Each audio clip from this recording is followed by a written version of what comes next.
The second part is mentally branching out.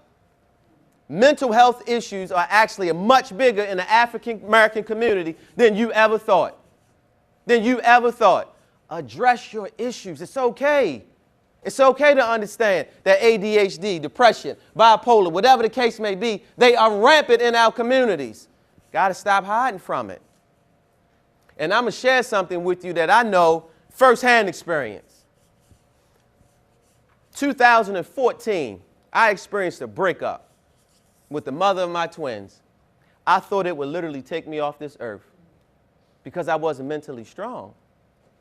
I didn't have a connection with God at that time.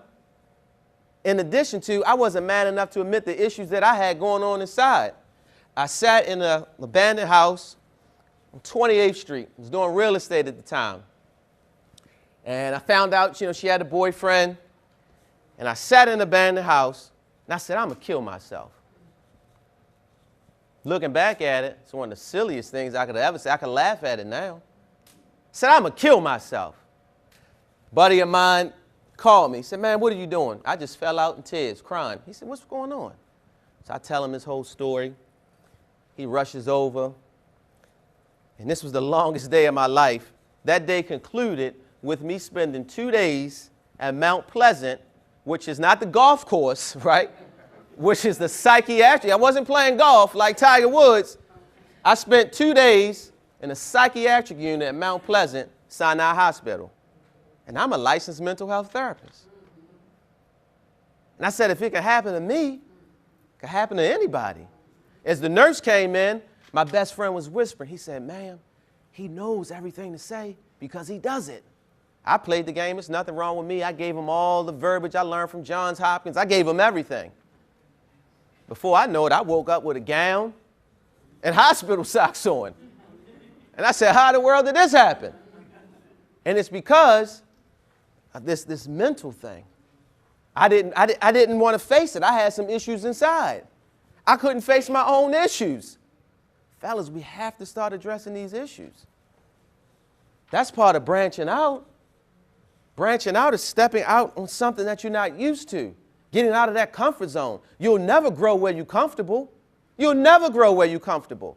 My growth was stunted mentally until I got on that branch and I looked down and it felt like it wasn't one tree that fell. It felt like every tree in Baltimore had fell. But when I got out there and I said, Rashad, you got some issues.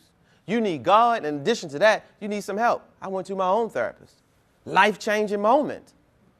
Life-changing moment. It's real. It's very real.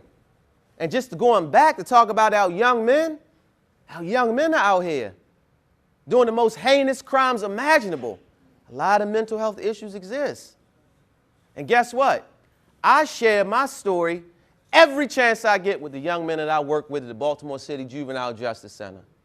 And I find that not 9 times out of 10, 10 times out of 10, they understand it and they appreciate it. Oh, so now I could talk to you.